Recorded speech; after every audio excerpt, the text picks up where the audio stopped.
everyone, and welcome to, I'm going to move us around, your Plastic Crack podcast, season 7, episode 22. I don't know about you guys, but it's scorching down here, and I don't like it. I do not like it. It's not nice. It's not nice here either. It's not nice. It's not nice. Dom, how's your air-conditioned man cave? It hasn't had the aircon on at the moment because otherwise it's too bloody noisy. So I have just turned it off. So expect me to melt as the stream goes on. Just watch you. Bloody hot around here. Yeah, it is. Oh, brilliant. Well, thank you everyone for joining us on this rather warm evening. Welcome if you're watching on the catch up. We're sponsored by Board and Sword. Use the code PCP5, there you go, remembered, to get money off. Remember to join the Facebook group. Remember to like our channels. That's Steve, that's Dom, I'm Martin. There we go. See, I still got it. It's been a while. It's been a while. Nailed. That was efficient. That was efficient. Slick as slick can be. I'd like to say that the last few Mondays that I haven't been here, I've had a rest, but I haven't. It's been June has been crap, horrible. I now have a 10-year-old. I now have a wife who has been out every weekend to Butlin's 90s weekends, Take That concerts, which she took my 10-year-old to. So I've now had to book a metal gig to offset the Take That to take my child to. I've been to see various pop artists. It's been a very busy but also lonely existence without you guys. I have missed you. Oh. I still didn't watch the streams. We haven't missed him, have we, Steve? No. I did have it on because on the 22nd it was Tessa's birthday, so I did put it on, and Tessa, well, because she wanted me to put something that basically she didn't want to watch it, so Tessa didn't want to watch the stream. You can't blame your daughter for the fact you have got no dedication. I have watched it. I've watched I watched all of the one with the highest throne. That kept me company away. I thought that was very good. I was really in. I had questions that I wanted to ask. I was like, they're not live, so I can't ask all the questions. So no, it was very good. And of course, welcome to everyone who has joined us here today. Big thank you as well to Knights of Dice, Viv. He said he's now moved into a morning shift and he's awake at 4 a.m. and he's going to catch a live streams. Yay! Thank you very much, Viv. I hope you are keeping well, dude. Paul. It's too hot to paint, so he's sitting in front of a fan perusing the highest throne. Hashtag I don't blame Dom. Grant is watching from Malawi. Blimey. If I could find the map thing, that would be the first time that part of Africa has been on the map. That's for sure. I like it that we need a map to find the map. That's we do. That's a particular type of special that only we can achieve. Greetings all from Big C. Hot and rainy in these parts. At work watching World Cup matches, and we'll shortly get busy painting some Custodes for Heresy and 40k. Nice. You like Custodes, but you don't like Dark Angels. You confuse me. Lionheart's here. How you doing, dude? John Sobry. How's it going? What are you working on? You got a Vietnam gun truck. Excellent stuff. Andrew is here. Mark Riding, Carl Burks, Andrew W. King, Mark Schubert, Red Steph Mortzak. How you doing, dude? Colin, Carl, Mobile and Hostile, Storm of Sylvia, right, Alex? How you doing? I saw your picture. The Little Wars guys recreating. Oh yeah, that was cool. Yeah, that was brilliant. Yeah. That was fantastic stuff. Wargamer at Kent, how you doing? 6mm type, Steve Harbour, Joseph, Zoe, how you doing? Oh god, it's already doing the thing. But a plebiscite, how are we doing? Simon Stokes, friends of General Haig. Much time for the stream. That's just not what made the stream. Oh, before I know, he says he hasn't made the stream live. I misread that. I thought he said he hadn't made time for us. Well. There we go. You're looking forward to the band. Right, Martin hasn't either, Andy, so it's fine. It's all good. Yeah, that's all right. I'm a part-timer now. I'm a part-timer. Real Steve, I'm happy now. Now everything makes sense again. I can relax. Real Steve is here. Camberwell Johnny, how you doing? Double dip. Dan's here from Out the Front. How you doing, dude? You're getting stuck into your Baron's War stuff. Draconol is here. The Hobby Brush. Dick Turpin. Hey. Stand and deliver, boys. The plebiscite, you've missed me. I missed me because I don't think the me that's been available in June was actually me. Up until last week, my paintbrushes had been ignored for quite a while. I actually had a cobweb on my webcam. I had to get rid of it. Sam's here. How you doing? Rob, how you doing, dude? Some guy called Paul Hicks. No one's ever heard of him. No. Fly by night. It sounds like trouble. Anyway, welcome everyone. Tonight, it's been a while. Was that Stained that sang that? It's been a while. Help me. Is it Stained? The metal band, new metal band? It's been a while. I'm not going to sing it because we've only got 86 people watching. If I sing it, that's going to drop down to about 4. We won't do that. Yes, it has. So I want to catch up with the guys, see what everyone's been working on, and just have a bit of a chat. And of course, if you've got any questions, just let us know in the comments. And we may have someone dropping a little bit later. We got some news, got some CrackCon news, and of course all of the hobbies. And because I think because of obviously you guys had a guest on last time, and it was mentioned there wasn't any pictures. I have done over 20 pictures for this week, so we have got that on here. But are you two all right? How's everything going? Yeah, I'm sound, mate. I'm brilliant. I had a week off last week because I work so hard and everything's so busy. So I had a week off, which was lovely.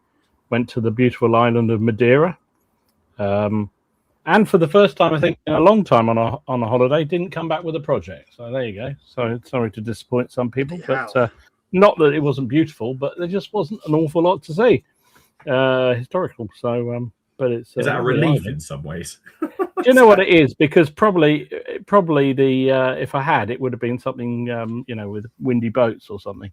So, but yeah, very nice. I got to try. I've never really tried Madeira wine, and I can confirm it. It's actually bloody nice. Surprise, surprise.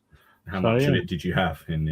I mean, we had a good effort. Trying to build down the stocks of the island, and good time was had by me and my future son-in-law and my 2 daughters, which is great. Oh, and I suppose one husband. So yeah, very good. Yeah, excellent. Steve, what have you been doing the last few weeks? I ventured out into the real world. I got sent. Yes, I got sent a photograph of you, which really confused me. And also because you look slightly terrified in it. Is that the one in the store with the box? Mm-hmm. Yeah. Mm-hmm. Yeah, thanks to we bumped into Steve Harbour in Wigan on Saturday, and I had a good chat about projects and Landsconnects and Pike and Shot, and we happened to wander down to the far end of the store, and we came across the infamous separate feet skeleton box. Dun, dun, dun. And I had all kinds of awful flashbacks.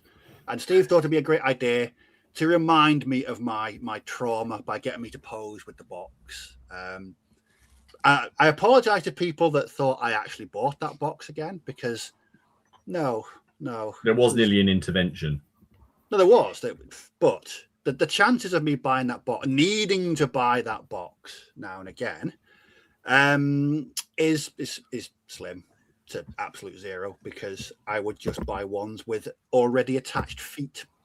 Martin, do you reckon we could do a crowdfunding effort to get people to donate 10p so we can buy that box, and then get Steve to assemble them on stream? I certainly think we could. I'd quite like to. I've still got half a box of them left. Well, just in case there is, this is what. Now, this did make it into the Facebook group, but this was sent to me on WhatsApp during the day while I was at my kid's school fete. This is what I received. Yeah. What I also love about that is because you're so tall, he's had to take it like looking up. Excellent. But that was to be fair, it was a really nice day. Didn't stay there very long. You can't really stay at a shop opening for very long. So we were there for about an hour. Had a good time. Good catch up with Steve. Could have spent an ungodly amount of money in there, but didn't. I was actually restrained. Well done. It looks like he's letting a sly one go. No. That was when I was putting the feet on the skeletons. Yeah, awful times. And then we headed back home and went off for a few pints. And I discovered a new beer I've never had before called Hazy Rat. And Hazy Rat. Oh yes, you sent me that. Yes, it was bloody lovely. It was a really, really fruity IPA. Very, very citrusy. But yeah, it was a good day out, and it's terrifying how close that store is to where I live. So, like I say, from train station to front door took 15 minutes. So Dan says he's offering to buy a box for CrackCon, and attendees can sponsor Steve to build them on the day towards the charity pot. I think that's going to happen, Dan. I think that's it. Yeah. I mean, you can't refuse charity, can you, Steve? Can't. No, I can't. I'll be having words with you, Dan. That's just uncalled for, mate. That's just uncalled for. Excellent stuff. Excellent. Yeah, it's been good. It was a nice day out. Good. And what did you walk away with? Oh, not much. I just bought one of the new plastic pack 40s for bolt action. Just on a whim, really. I wanted just to see what I can do with it. It was. I've had a quick look at the kit. It looks really nice, actually. I'll be doing a bit of kit bashing with it because there's certain bits I don't like. Do you reckon it'll assemble any easier than the horrible metal ones, or is that just wishful thinking? It will. I haven't looked at the instructions. It looks really, really straightforward. Do you know what? I was just about to. Surprised he hasn't got the lurg yet. Now, what normally happens is when I spend any prolonged amount of time around people, I get ill. We shall see. It could be like a slow burner. It's sorted, Dan. I'll send that straight after the stream, mate. Good stuff. It's all excellent. Look at how sad he is. Oh dear.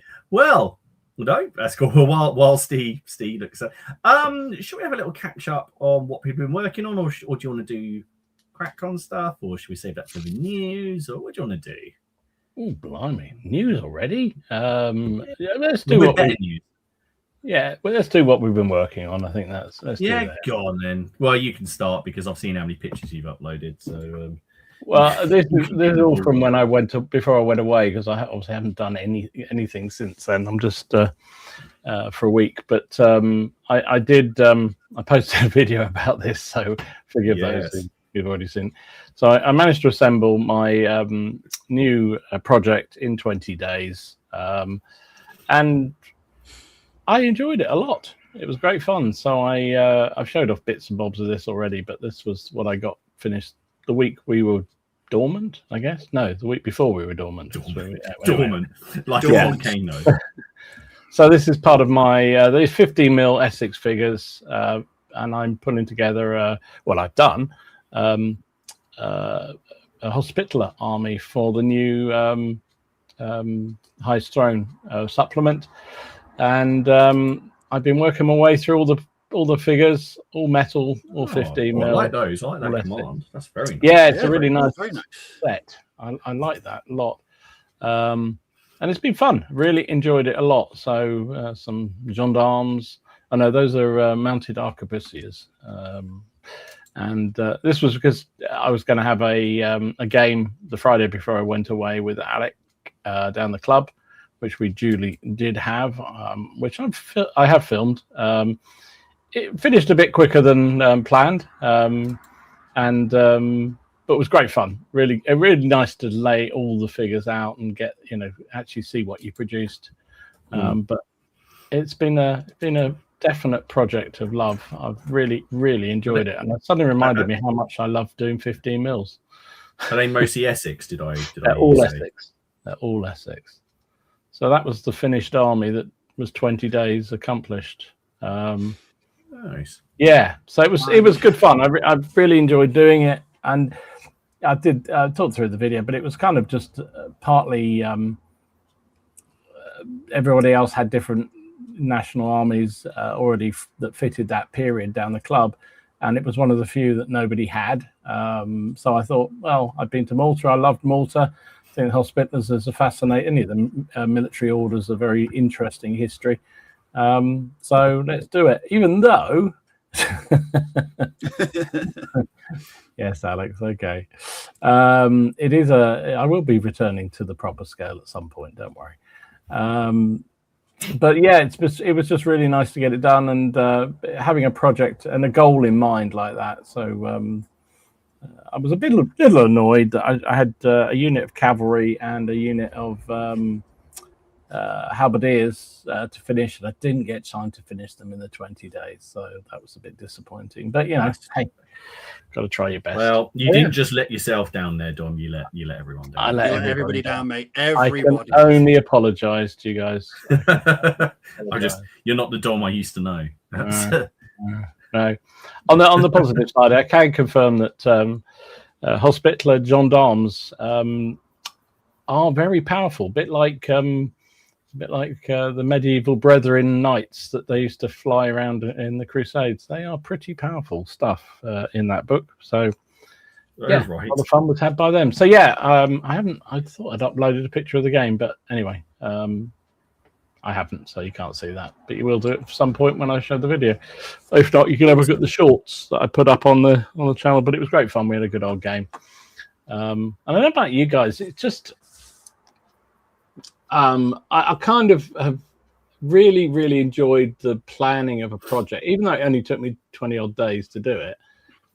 It was still great fun to sort of plan out the different units and work out how I was going to assemble the different bits and bobs, and working out the different formations I was going to have and all that sort of thing, and without even sort of going down the whole rabbit hole of specific units, named units like you can do in some periods, but just having it, knowing that I wanted a couple of gendarmes, I wanted 3 pike and shot units and 3 mercenary ones, and blah, and just building it out exactly how I wanted. So came out of just over 1,000 points, which I know you'll be very excited to know, Martin. But yeah, all good. So. Yes. Yeah. All right, it looks awesome. Yeah. To be honest, your videos, while I'm not going to get an army for the high strength, it has made me pull out by fire and sword again. So which I know is later. Yeah. But it's it's sort of just it's like, wow, I already have a lot of this stuff. I have 4 books worth and 2 armies. So I've sort of taken a look at that. I went digging for that. I found the box. I found the box with all the figures in, but some fool's taken the rule book out and put it somewhere. So I need to. Yes, I remember your message asking if I had it. Like, no. Yeah, I just wondered if I'd lent it to you, but because you were the only person I could think of that might have it. So I need to go. It's probably in the pile of rule books down here somewhere. But Wargamer Kent wanted to know if they suffered from new model syndrome. I'm guessing from what he has said, no. At times they did, yes. Some of my saving rolls were not very good, but then I was up against Alec, and poor old Alec, bless him, his dice rolls are abysmal. So I rescued it a bit, but yeah, without giving the game away. There were a couple of moments where things didn't go quite according to plan, which was definitely new model syndrome. But on the whole, it went pretty well. First outing for the Hospitallers. Yeah. Excellent. Without giving it away. Excellent. But yeah, okay. All good. John, yes, they are the War Games factory ones. They are indeed. That were them vectors. So yeah. Well, what's this? Well, no, units receive so it's 1,000 point 50 more highs for how we paint under. No, it isn't. I can 100% guarantee that. There's 2 things in that he wouldn't do. One is points, and the other's 15 mil. Well, you have done 15 mil, but it's not your. I got loads of 15. Yeah, I got loads of 15 mil. But I don't. I have no desire. If I was going to do it, I would do it in 28 for something like that. I think. I don't know. It's the same as like the ECW, and I know you've done the 30 Years War, the epic pike and shot stuff, but I just didn't have any. I don't know. I just like 28. I don't know. It's weird. Honestly, I would have done 28s because I think they just look spectacular. And although the Essex surprised me how good the sculpts were, how much better than I remembered them being, the variation of the poses is pretty limited for them. And so I think 28 gives you much more variety in posing. I think the figures personally, I think they look far better on the table, although the massed effect of 15 mils is still pretty good. Well, that's what you're going for, though, isn't it? Units, that's all you're looking for. Yeah, exactly. Yeah. And also the fact is that, that's what everyone has in the club. So there's no point doing something different because I would have had to have painted both forces, and I'm still struggling to paint the Italian wars, both forces at the moment, because for that very reason. So, but I agree with you. 28 would look spectacularly good. But no, absolutely. Have you any other stuff, or was that all of it? That's all I did. I mean, it's a whole army. I say you say it all. Yeah. I mean, we take the mic, but again, he's done it. What about you, Steve? What have you been up to on the sort of model front? Well, 2 weeks ago, the heat wave killed I didn't paint the entire week. In fact, painting on the podcast in that heat under these lamps almost ended me.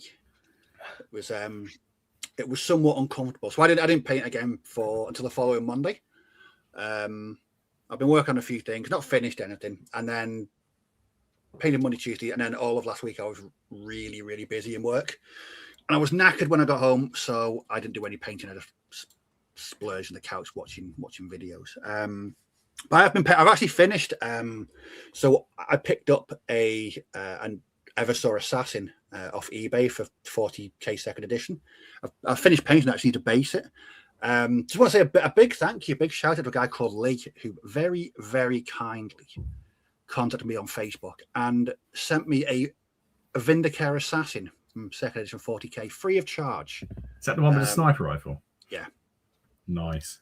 And that's very generous. Very, very, very generous. It was so cool of him.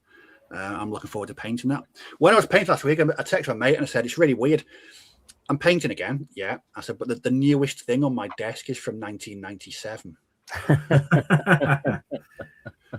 So there was one from 97, two things from 96, and one from 1991. And that was the year I got into the hobby. So it's Jesus. It's really good. But yeah, I'm continuing on this 40k thing. Going to work on that pack 40 at some point this week. But I've just seen the weather forecast and it looks horrific. 10 days of plus 30 temperatures. Yeah. I think today is going to be the cooler day. That might be putting an end to my painting for the foreseeable future. We're working outside on a. Can I say? No, I probably can't competition. We're working outside on a side of a hill with no trees and no cover. So we're having to go early. I mean, obviously, if it gets too hot, I'm calling it, because the thing is, as well, is the archaeology suffers anyway. It's unpleasant clay site. Not very nice. So it's been not good. Not fun. That's what I've been trying to do, is trying to fit painting in where I can. Hopefully I've got some time off this week, so I might be able to get some done during the day. But yeah, working on these 1996 plastic Terminators from 40k. These I never owned these when I was a kid, so yes, these have been good. They're quite monopose, but they're a classic, and they're a bit of an internet rescue as well. I sent you the photograph of what they look like when I bought them. And they look like they've got about 12 layers of paint over them, but that's all gone, all stripped. And they came out quite well. So yes, still on the 40k second edition train. Oh dear. Yes, nothing like digging a clay site in a blazing sun to put hairs in your chest, and you in your grave. Yes, it's I'm like all these people. Definitely days when I think I'm very pleased to be stuck in an air-conditioned room rather than out digging holes.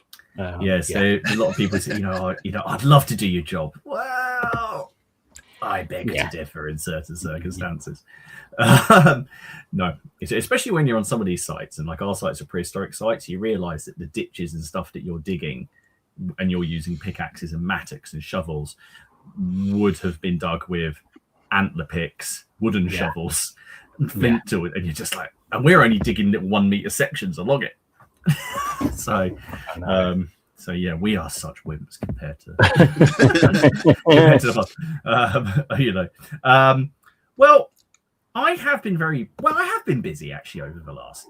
Well, as you know, I'm working off and on stuff that I'm still not allowed to share just yet. You're such a tease. I should have been able to share it by now, but dates keep on getting pushed back. The funny thing is, the stuff I've been doing is I've been working on the stream, so but I don't think people have been able to see it. Anyway, so I wanted to do some. I wanted to do some terrain, and I really, really want to get some more First Crusade games done because I love them. Robin and I did this kind of narrative campaign thing, and I've got to be honest, it's totally my fault. I lost all of the paperwork somewhere. It's down there somewhere. I could rewatch the battle reports to work out where everything was. I don't want to, but you can't.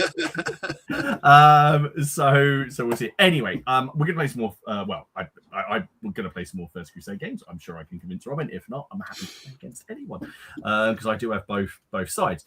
But what I wanted to do was to just find something a little bit different to work on. And as you guys know, I've often worked on Reconquer designs, and I remembered that he had done a church, and it's fair enough. It's a Spanish church, but I've painted it up, and it's going to double for me as a Byzantine church. So this is what I've done. So I've printed this off in many pieces and put this together. So this is actually a proper scale model of a church in Spain called the San Miguel de Lillo, which is a funny little church.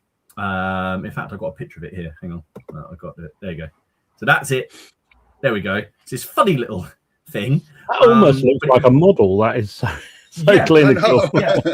It was actually 3 times longer, but there's a sink. We see where the tree is on the right. There's like a sinkhole there, and that's where the rest of the church went. So it got remodeled, but it was built in about 850. So, I quite, and the architecture I didn't think was that different from early Christian Byzantine stuff. So I painted it up. I didn't quite go for the same sort of colors on there because I wanted something a little bit different. It's actually slightly lighter than the very nice. Makes it. But yeah, it's a lovely really kit. Nice. It's just a bit different for a church. And it's bloody tall. I mean, that's it. It's a good sort of 18 inches high, that tower. That looks really cool.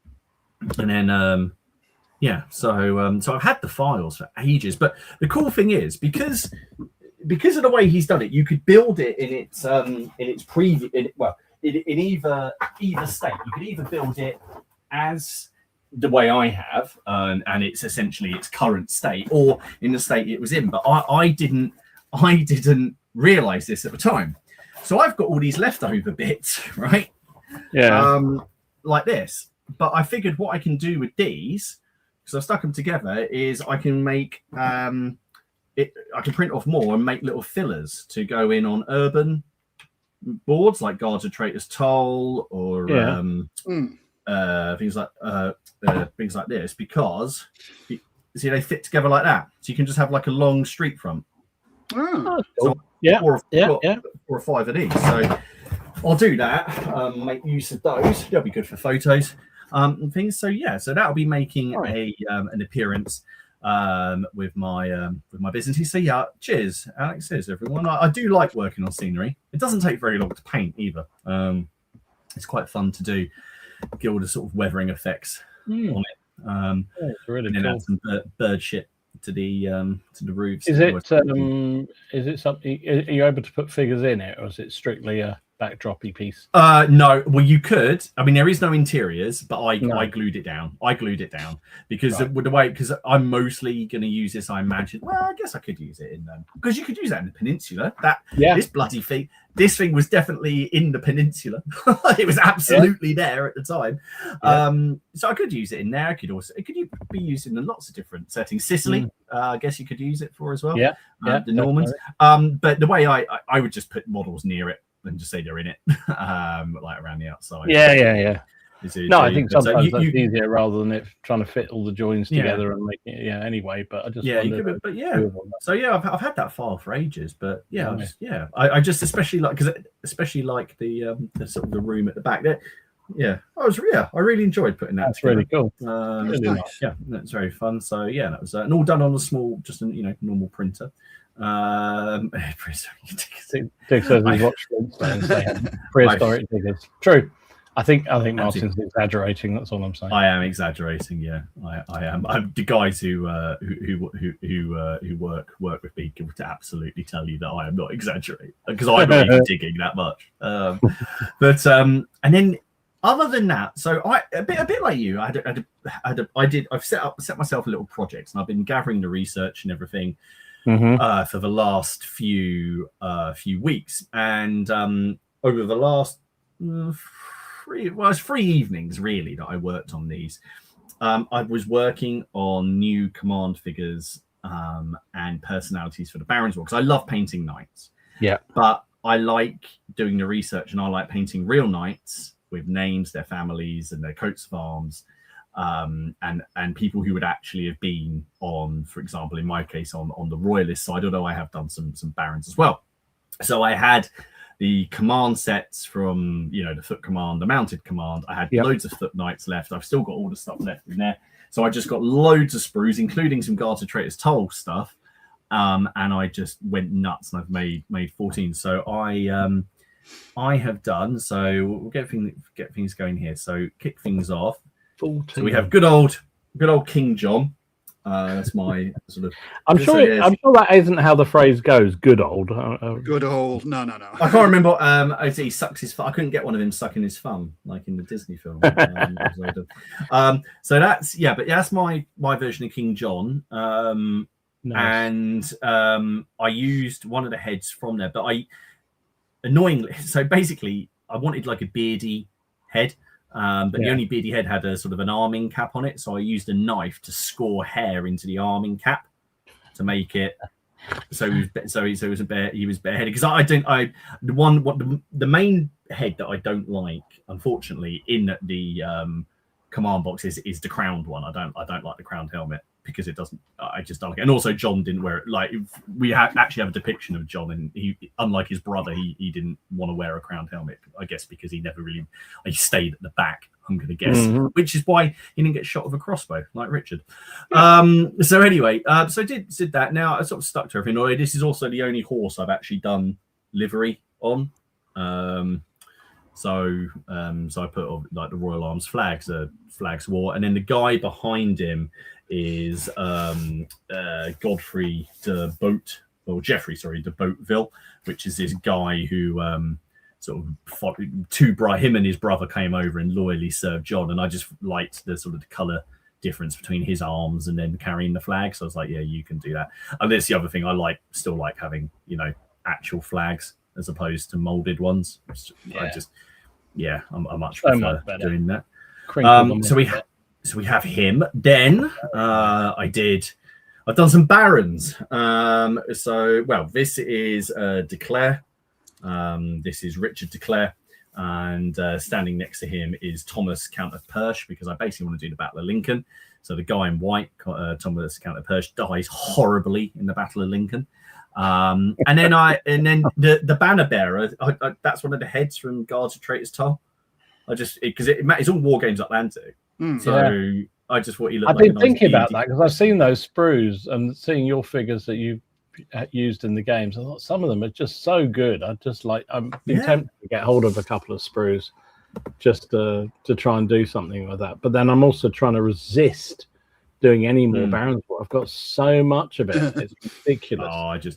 I just love knights. And personally, because the thing is, you can just paint knights and personalities, and the foot troops will just mix around them.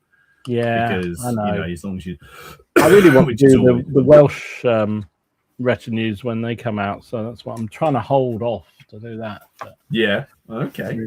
Yeah. No, it's just good fun. It's just good fun. But we'll keep. So I've got those. So if I want to use them as the barons, then next up we have some clergy. So this is. So that's Walter de Grey, who is the Archbishop of York. Now I've gone down all these coats of arms. I'd like to add are, as far as I can tell, correct. And Walter de Grey had 3 different coats of arms. He had his coats of arms as the bishop, his familial coat of arms, and then another random coat of arms that was associated with him. So I went with the one that was on his tomb, but you can't see it on this model. But on the other side of the horse, I've got the shield slung on him, which is the familial coat of arms. But he did go around excommunicating people for John. So I thought that holding the Bible and the sword like that, he was doing his excommunicating thingy. And then the other 2 knights are the one with the just the blue shield with the stripe and the martlets. That's Geoffrey de Lutterell. He commissioned like a thing called the Lutterell Psalter to be made. We get loads of information about it. About sort of medieval dress and stuff. And then the other guy in the background is a guy called Walter de Godeville, who was one of Fulk de Brete's little henchmen, but outlived him and went on to sort of like scoop up all his lands after he got sort of kicked out. And then, as I keep on going, I've done these 3. Oh my goodness, you really have gone bananas. Yeah. So these 3, I had to build these. I read about these guys when I went down a bit of a rabbit hole. So these are referred to as the Good Companions. So these are 3 Norman knights who actually made a fellowship together, and they all looked out for each other, and they actually rose to quite high positions in the minority government of Henry III. So the guy with the white shield is Hugh de Plessis. The one with the stars, who's my favourite, is Nicholas de Beauville, and then the guy on the left is I think I remember what he said. I don't remember if he was Germanic or Hungarian, but his name is Drogo de Barentin. You've got to love a name Drogo, haven't you? Yeah, Drogo. yeah. Oh yes, Drogo de Barentin. I mean, you've got Drogo, and they're in a fellowship. I think it's the wrong film you're doing here, Martin. Yeah. No, I know it's great. I've got a whole paper that I ordered from Cambridge University. All about the 3 of them. That's all about the 3 of them. And they all end up in really high positions of power, but they basically had this agreement, but they'd always look out for each other. So they're little sort of bloodos. That's very unusual for that period, wasn't it? I was going to say, being nice to each other. That's not really a common theme, is it? They'll get a bad press. That's not allowed, surely. Well, this guy, the Walter de Godeville's got his own paper, so I've gone and got. I went a little bit mad, and then I'll show you some in a second, but I haven't finished. Then I got these 2. So the bishop, that's William de Cornhill, who was the Bishop of Coventry. So both of those bishops were John supporting bishops, and then the other guy there, which is another head from Guards of Traitors' Toll, and then I've used various arms to try and get him in that relaxed position. That is John's illegitimate son, Richard Fitzroy, who actually seems to have actually held a fairly decent position of power with John. I do need to say a big thanks to Matt Williams, who has sent me so much information that he's translated from French for different named knights and all this kind of stuff. And I have a whole list of people to work on. I also did this guy here. I don't know if you recognize those arms. That is so this guy is Geoffrey de Lusignan. So he's one of the Lusignans because they're a massive family. But I didn't want to do the main one because I was like, he's not going to be going out and actually doing very much. So this is genuinely his cousin who decided that he liked the same arms as the main Lusignan, but because you can't have the same arms, he basically just swapped around the way the lion is looking. So the lion is actually looking the opposite way to the way that the heraldry generally works. Oh wow! Because he wanted it that way, but also because the dog comes in the command set, I thought I'd give it to him. I mean, obviously you can use it with anyone, but on all of the sort of depictions on the Lusignans, on their personal seals, sorry, I'm off on one now, the Lusignan seals, they always depict themselves with hunting dogs. So I thought I'll have it with him, and that dog will just count as another knight or something. and it'll follow him around. Yeah. So I worked on them, and then you can see I've done all the shields. But yes, why I numbered them, because I had so many that I was working on all at once. And there is going to be a video on it. I had to I've had to create these printouts with all of their arms on them, and then number them, and I stuck them to the wall. So I could get all the number, like, because I sat there going, I know what's going to happen. I know that I'll think I have it. Yeah, that's not that Lusignan. That's the cousin. That's Guy de Lusignan. This one was nicknamed something like Big Tooth, Lord of Vivant, something like that. He was known for having big teeth. Yeah, and anyway, there we go. There's a nice shot of John doing what John does best, which is pointing and being angry about something. Isn't he a bit close to the front there? Shouldn't he be behind somewhere? Well, yeah, right. So I'm not a John sympathizer, but he does get a bad press. I was reading a bit more about him, and yeah, I mean, he's just every wrong decision that could be made, he makes. Yeah, he did seem to have a talent for. If there were two ways of doing something and one was going to be catastrophically bad, that's the one he would pick every single time. Yeah. Extraordinary. Yeah. Just one of those lucky people, I guess. Yeah. Yeah. No, it was it was fun working on those. So I've just got to finish putting a video together on them, and then I think now I can feel either War Games Atlantic need to hurry up and release the Squires, the plastic box of Squires, or I'll get some mounted sergeants and make them green, and then I can have an entirely mounted army for my English, which I think I can actually do now, judging with everything that I've already done. You just like the ride through rule, don't you? Yeah, it never works for me. It's never worked. No, I know, but you love doing it. It's never worked because you just want to try it, don't you? You just want to give it a go. Why would you not want to give that a go? It doesn't work. So yeah, it's been busy. Lots of some great stuff there, Martin. Really love it. Yeah, really cool. Lots of bits and bobs, but but I know what you mean. It is fun to do research and then go down rabbit holes. It's fun, but also very dangerous. Yeah, it's very easy to suddenly find yourself into some kind of dark hole. I mean, I'm now sitting there thinking, yeah, maybe I should do another army for those 15 mils. Maybe we should expand it out. But maybe I will. I don't know. Who knows? But then I've got piles and piles and piles of other figures already here to paint. For that project, or for a new? No. For I have. I mean, no project is ever done. We know that. But it's the figures I have are pretty much finished, apart from the 2 units I didn't have time to finish.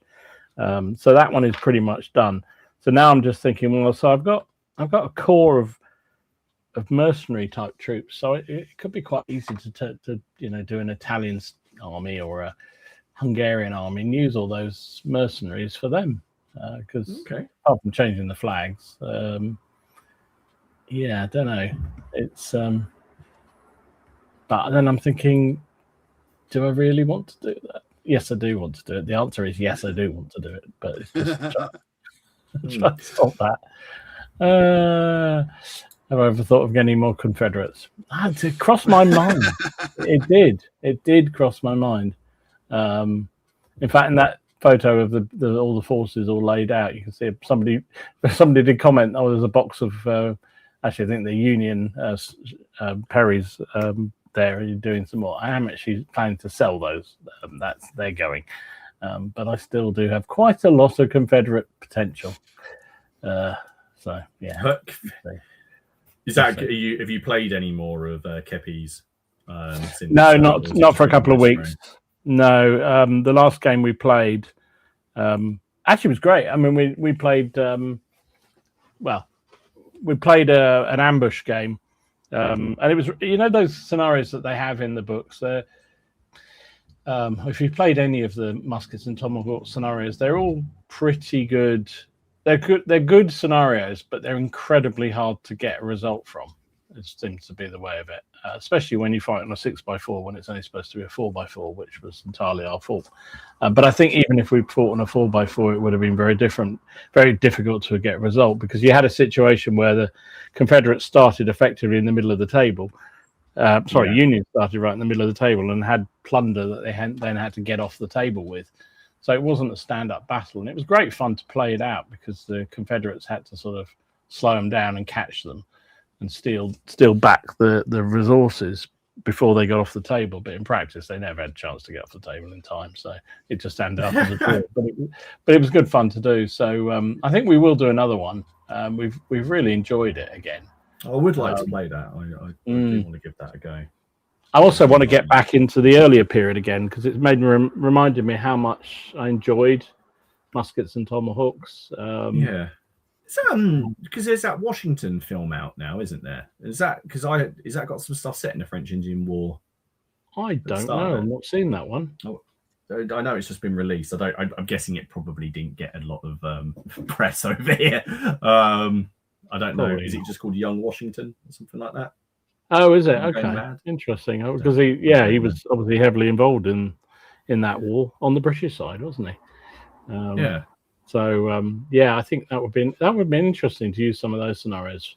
And I've got loads of French Indians and loads of American War of Independence 28 mils to do that sort of period again. So I think might have a go at that again at some point soon, because they're really good figures, really good games. I like the mechanics of that game. The way you can, you have to play everything. Every card in your hand, which means you have to play the opponent's card as well as yours. You can't just hold it, but you can try and delay it to the right possible moment.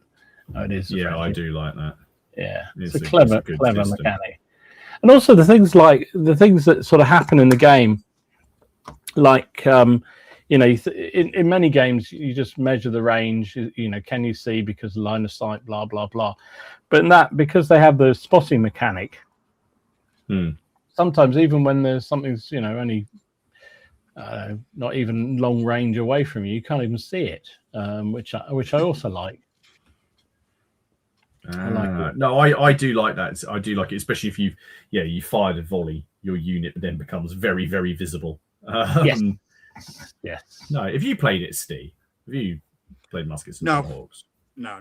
That might be a period you quite like, the French Indian, because you can do some quite cool. Like I've got a French Canadian force, so I've got loads of native troops, and I was watching Lost Mohicans and pausing it to try and paint all the war paint. I have no idea how accurate it is in the film. I was like, I want that. I want that. Like the guy who's just got yellow from here down. He says yellow from this point down, like with black stripes. I was like, no, I want him. And of course, I got the guy who's is it Magua? I can't remember. Is that Magua? Yeah, he's holding the heart. But I just got militia types. I haven't got any sort of uniform. Although eventually, in my initial force, I didn't, and then I realised that I really needed some kind of something regimental. So I went out and bought some French Grenadiers from Crusader. Right. And added them in. It was a lot of. It really was a lot of fun. Such a fun mechanic, especially if you get in melee. If you can get to melee, it's brutal. Brutal. Melee is truly brutal in that. Especially if you get attacked by somebody with tomahawks. That's not a good day is had by those who are on the receiving end. But yeah, I like that mechanic a lot, and I think the system works really, really cleverly for a game. And what I found was even a couple of the guys down the club haven't played it, and they joined some of the games, and they were saying how easy it was to pick up. After a very short order, you knew the basic principles of playing a game, but still it's challenging enough to make it entertaining, which is a tough balance, right, with any rule set, to have that sort of, challenge for a game, but also easy enough for you to know that, success is this dice roll and this is, I don't know. So I enjoyed that. Okay. Do you have, just random question? Do you have a favorite mechanic Like from any game, like just one. Is there a game where there's a mechanic? It doesn't necessarily have to be your favorite game, but do you have just? Is there a mechanic in any kind of game which you're just like, that's my favorite mechanic? Don't say pins from Bolt Action, please. No. I'll just end the stream. Okay, I think I would go for the egg timer in Space Hulk. Yeah, good shout. Yeah. Because that if you're playing the Space Marine Terminators and you've got the time it takes for the egg timer to finish to do all of your moves, it does put you on edge slightly, and it makes you think. No, none of this. I think it's a great. I mean, I think it was actually removed from. Which I think it was this. I think it was the second edition of Space Hulk. The egg timer was removed, but they put it back in for the one that was released in 2009. That's the one I've got. Right. But I just think it's it gives you that sense of panic that you're being rushed. You feel confined. You've got to think on your feet. I think it's a really, really simple mechanic, but I think it works really, really well. Oh, and this one as well from John, obviously. The dice shifts in Space Weirdos. So it is. How does that work? So imagine. So imagine if you've got different characteristics now. Imagine if your firepower was 2d8. Yeah. If you aim. Yeah, it goes up to 2d10. Ah, okay. Yeah. So it's all about, and as you get, conversely, if you're shooting at 2d8, but you've only got a pistol and you're firing over one stick, it goes down to 2d4. Ah, okay. It's a really simple way of doing it. Nice. Yeah. It adds up, especially when you've got like cover and range. You can have a really good shot at 2d10s, but if there's cover and range, you can be down to 2d4s in no time at all. Again, like John said, it's elegant the way it works, and you don't. It's a little bit like Bad Barrow have a similar thing. No, it's an RPG. An older RPG. Savage Worlds, that's it. Savage Worlds uses, you always have like the same six, it uses a cascading, you basically just level up your die system or, downgrade a die system and sort of, and go from there. But what about you, Dom? Have you got a favorite mechanic in the game? I mean, as I said, I quite like the cards in Muskets and Tomahawks for that sort of unpredictability. But I think one that you'll remember, I think we were quite taken with the oh god, what was it? Acton Panzer game. Oh, the timer in that, the timer in that, which we used for what did we play? Hell Caesar playing. Hail Caesar. I've used it for loads now. I've done all our games at CrackCon for the last 3 years. I've nicked that timer. I think it's really clever because again, it's a bit like Steve's talking about, but it gives you sort of you don't have that certainty that the game's going to end at a certain point, and you can have an ability to sort of play around it.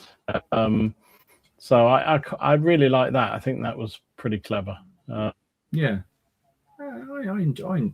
thought that was a really good one. That was I was actually just sitting there. I've asked a question, and I'm not even sure what I would say as an answer. I mean, people are saying that the dice from Bolt Action is clever, and I agree with them. I think that's a clever system as well. It does. I think it works really well. It's just a good way of ensuring. I know it's one of those ones that it's probably a bit dated. People are used to it now, so there's probably less impact. But when that sort of first happened, I think it's probably very clever, very clever. But Well, fortunately, I'm not going to answer because someone's just dropped in. To chat. So I'm going to bow out of having to answer that. So let's bring him in. We've had a knock on the door. Is it Ken? Of course it's not. Of course it's not. It's not Ken. Let's bring him in. Hang on a second. Who have we got? It's Paul. Oh my goodness. Hello, Paul. It's Mr. Hicks. Can you hear me? Yes. Yep, we can hear you fine, mate. How you doing? Yep, good. Yeah, not too bad. Not too bad. Thank you very much. Yeah, all good. Excellent. Yeah, Excellent. collarbone seems to be healing up. Yep. Yeah. So I'm just going to shut my door. That's the word. Yeah. Don't So do that. You need to healing pass up. out in the heat. May have gone back to pre-season rugby training. So Oh, geez, really? yeah. I thought you were giving up. You said you were so finally we'll going to see. give it up. Well, never say never, eh? Oh dear. Yeah. Yeah. But there you go. Well, look, apparently the fourth musketeer. Ask him nice enough, he might sculpt them. It's a bit more reliable than the other one that appears occasionally. Absolutely. Well, it's not it. Paul is actually Paul is here as well. Is to tell us because Paul's working on. Well, you've got a couple of things on, haven't you, Paul? At the minute, Yes. that you're working on. This is part of the reason because obviously in the news, which we're actually on the news now. So there we go. That's what it is. I'm not going to play the thing, but the it's all well and good. Sometimes us sharing them is good, but sometimes it's just easier to get the person to do it who's there. To be fair, we could actually send out like little news correspondents, couldn't we? We could actually get people in the wild to send in their little news reports. Absolutely. So Paul, do you want to, because I've got a couple of the things, I've got the links that you've sent me, which I'll post in chat, but do you want to explain what it is you're doing, because you're raising some money, aren't you? Yeah, I'm raising some money for a lovely charity called Finley's Touch, which it helps families that have a child with cancer in hospital, and it all started. It's basically Al Murray, the pub landlord's wife's nephew, sadly passed away from leukemia, and his family kind of thought that there was no real support or anything to sort of lighten the the stay in hospital. So basically they started off with like little packs that were like an Amazon wish list that you could go and purchase. So they had things from top trumps to books to coffee for the mums and dads, or parents and guardians, and it's kind of snowballed through his and James Holland's We Have Ways community, where people have sort of got on board and have done fundraising, and it's really snowballed to the point where the charity can now support families with grants, to help financially, or to give memberships to families where the child is like immune suppressed, so they can go to National Trust places, so they don't have to pay for that. So it's a really it's a worthwhile cause, and I'm trying to raise £5,000. I'm sort of about, I think I'm up to about 3,000. Part of it, I'm doing a walk to the We Have Ways Festival from the Podcast HQ, which is in Oval in London, and I'm going to walk to Silverstone. So it's about 66 miles over 3 days. Luckily, a lot of it is not that far from where I live, so I can at least go home, sleep in my own bed. Yeah. So I'm doing that, and a lot of people have been very, very kind. A huge shout out to Old Guard Games / Badger Games, who have been. They have donated quite a lot of money towards it. So if you are in the States, go and support them. And I've got a couple of other things. One other thing is these marches, they happen all up all over the world. So I missed the London one. I went on a couple last year, and Lily was the first. She did 22 miles and ran to the pub, and got a special mention from Al Murray, the pub landlord, who was on the same walk. So that was, yeah. So I couldn't get to the last London one, and the actual walk I'm going to do was a brainchild of the organizer. And I said, oh, yeah, I'll be up for that. And then no one else is going to do it. So I thought, the amount of times I said I'll do a challenge and have not followed through on it, I think that was the one I was going to do. So I've got that. And then to help raise some more funds, there's a raffle to win a sculpted figure by myself. Nice. Which is going great guns. I think just up to about 220 tickets sold worldwide. I will put the link. I've put the link for and I'll put them in the comments, the main comments of the video as well. So I've put brilliant. Thank you ever so much. Here is the link to the raffle. Now I've got a couple of tickets.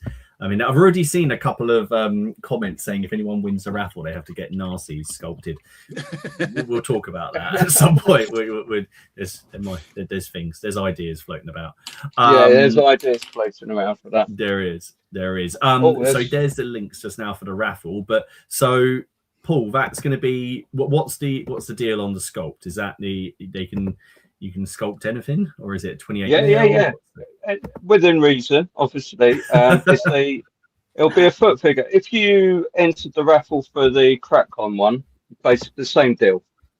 I'll sculpt you a figure, a 28mm foot figure.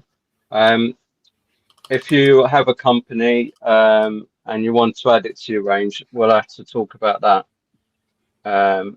at a late date, because obviously it's a charity figure.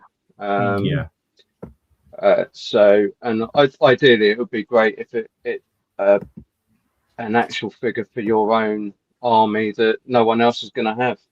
I think, is it Nigel won the one at Crackon? Yes. So he personalised standard bearer for his Confederate army. There's cracking as well. I've seen it. And they're entitled because I get to do something that's completely left field, it's good to get the engagement with people direct about what they want.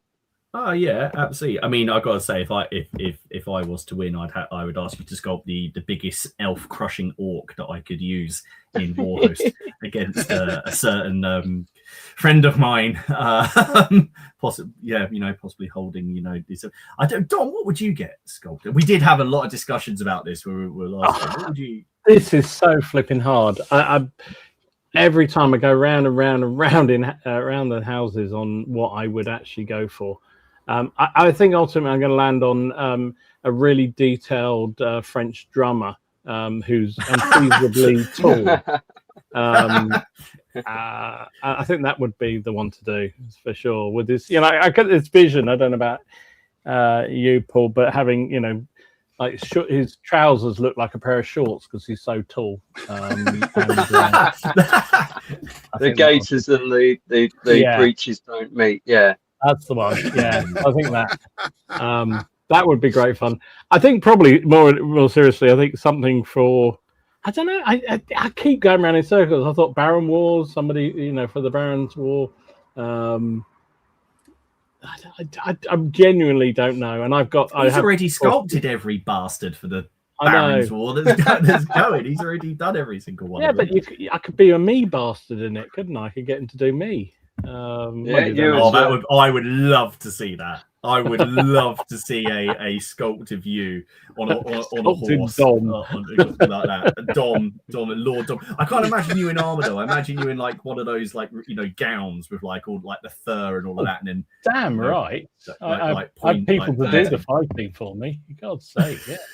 Mercenary captain is how I envisage it. Lord or something. Man. Oh, there you go. Look, already in. Yes, all hail the mighty Hicks. Paul has now. We're going to see if this is going to work. So Paul has sent me a QR code.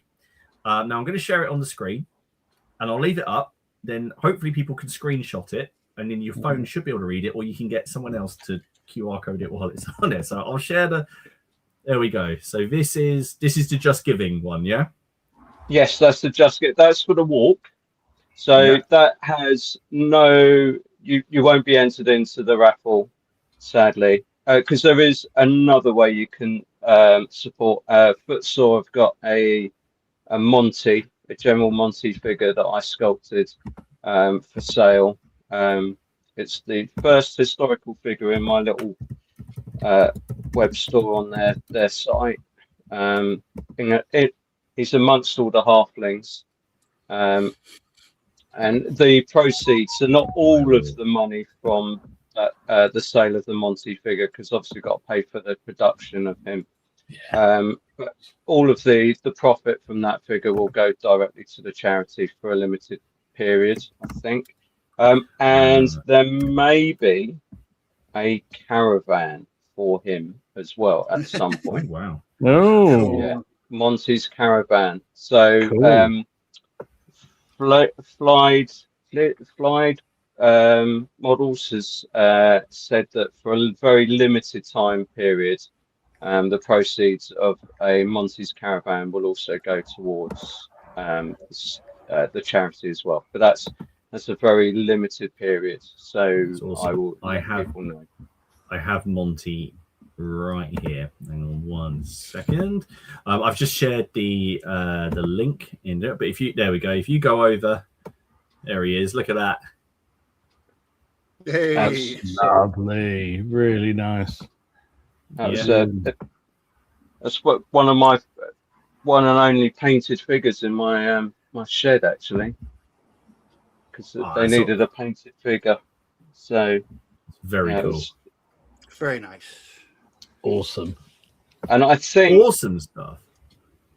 Paul for the amazing painter Paul has offered to paint one up. Yeah, he's offered to paint one up. So what I'll do is I'll get one sent over to him, and then we'll come up with some way of getting some more money via the painted one. So I don't know, maybe an auction or something. Make me an offer for it, and then we'll do it that way as well. Good shout. Oh, thanks very much. Yeah, just no. Awesome stuff. Yeah, I can see. So yeah, if you guys doubt, the links are in here. I say again, I'll put the links in the comments at the after the video has ended. I'll do that, and they're on the Facebook page as well. But if anyone needs it, again, just say and we can throw it here. So no, you're busy. You're a busy man at the moment. Well, yeah, it was. It's not looking so good at the moment because all my green stuff has gone gritty. And like Procreate, it's no longer made anymore. So I was having an existential crisis at the beginning of the week, end of last week, beginning of this week. It's like Steve in the cork. Yeah. So I've got a little bit of Procreate left, and hopefully there's going to be a British company that will start making it soon. Otherwise, I don't know what I'm going to do. I'm gonna say, yeah. What are you gonna do if you can't use that? Wow. Yeah. It doesn't bear thinking about, to be honest.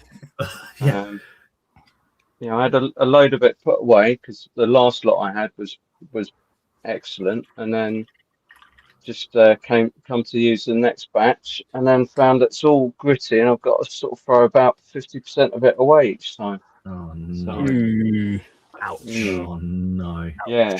Not good. But anyway, I'm muddling through. Excellent. Oh, no, that's cool. Are you gonna you got time? You gonna hang out with us for the rest of the stream? You got time? If you have me, yeah. Yes, absolutely. Oh, we have no plan tonight. We started well. We have no plan, so we just it's fairly normal week, really. Let's be honest. Pretty much. To be fair, Rob says, "Let's get Robin as Robin Hood." I don't know where Rob is. He's been surprisingly quiet. He has actually tonight. He's the hobby brushes has said he's entered the raffle. He's donated on Just Giving, and he's now preparing to send all his spare green stuff to you. Oh, that's very kind. Thank you very so much. There we go. We'll put let's just put out just donation. Just anyone who's got any spare. All those anyone who ever had the idea that they were going to do some sculpting, and like me, they sculpted one like tiny little mushroom, and then decided that was the limits of it. Just put it in the thing, just send it to Paul. I think he can sift it. You're going to get loads of like aid baskets now, just with green stuff. A care basket of Yeah. green stuff flying its way Yeah. across them. Yeah. Yeah. The problem is because before the last, I had about 5 packs of. They used to sell it in tubes. Like you had one bit of yellow, 1 pack of yellow, and 1 pack of blue, and they were perfect. They were fine. But now I've got it in the ribbons. You get like a film on the yellow part, and then when you try and break it down by mixing it together, you get like little minute bits of yellow that just don't break down, and so you can't really trust the putty to be smooth, because they kind of keep pushing up onto the surface, and you don't get a really nice finish. Dan said that he used to use Procreate, and now he uses Tamiya Putty Quick. It's very similar. It behaves similar. Oh, okay. I've heard some other people use Tamiya. I don't know how. I mean, at the moment, I don't really care if it's cost effective or not. Because the amount of putty I've been buying off of people, it's just ridiculous, and then just finding it's all the same. But hey ho. But my wife works in the sort of solvents industry, and she was looking into it, and then she said, "Oh, but apparently you can use alcohol to sort of break it down a bit."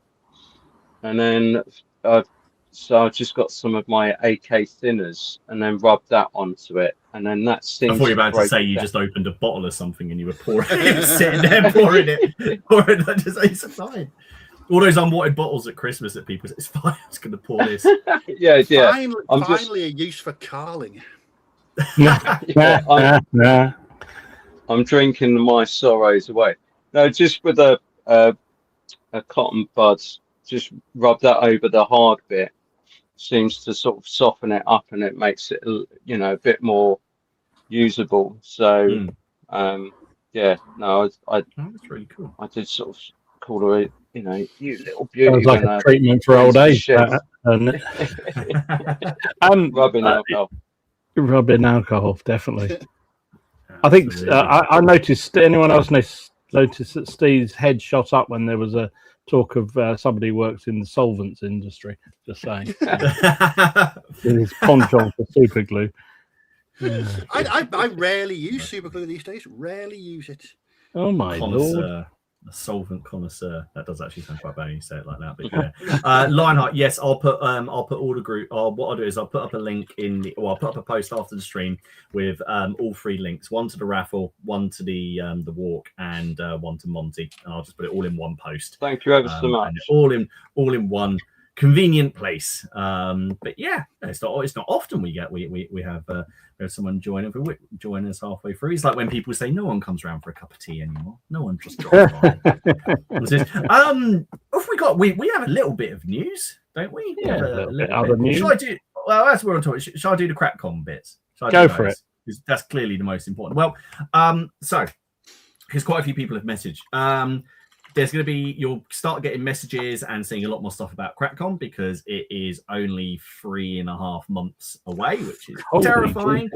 I need to, Robin and I, it'll be fine. Everything will be fine, I'm sure. So if you are running games, you'll be getting emails from Dom. If you are, if you're emailing anyone games, you're going to be getting messages from me, and contact details and stuff, just so I can put together this sort of contact spreadsheety thing for everybody involved. But we've been on it this year, and the dice are here. They're here. This has early, got so to we be the can- record of them arriving Yes. fastest ever. Well, it's because I checked stock and they actually hadn't right now. I was like, I'm going to do it now because I'm not going to leave it again. So, drum. So here are Drum roll. here are the PCP dice for 2026. We are gone with a lovely. Yay. Lovely. I mean, they do look. I think my daughter thinks that they're like lemon sherbets. But Yeah, I they've do got, tell her they've got that colour to them, that's for They sure. look very lemony. They really do. I really like them. I think these. They've we got haven't done pineapple yellow. cube. They are. Yes. Yes. Absolutely Yeah. that. So, everyone who attends, whether you're putting on a game or you're a ticket purchaser or whatever, you just happen to wander in, to be fair, we'll get one of these dice and we will be making these available because we know that people like to collect them. And I know there are people out there who want to add to them. So we'll be selling them in sets of 6 again, and lemon drops. Yeah, we'll put them up. Do you remember cola cubes? The cola Yeah. cubes. Oh, yeah. What if Yeah, someone love could them. make them for us with PCP on them? That would be ace. Can you Ooh. imagine if we could actually have our own branded sweets? Then someone, that would be amazing, but then someone would probably choke and then we'd get. So the dice will be available. We'll put up a link again along with the mugs.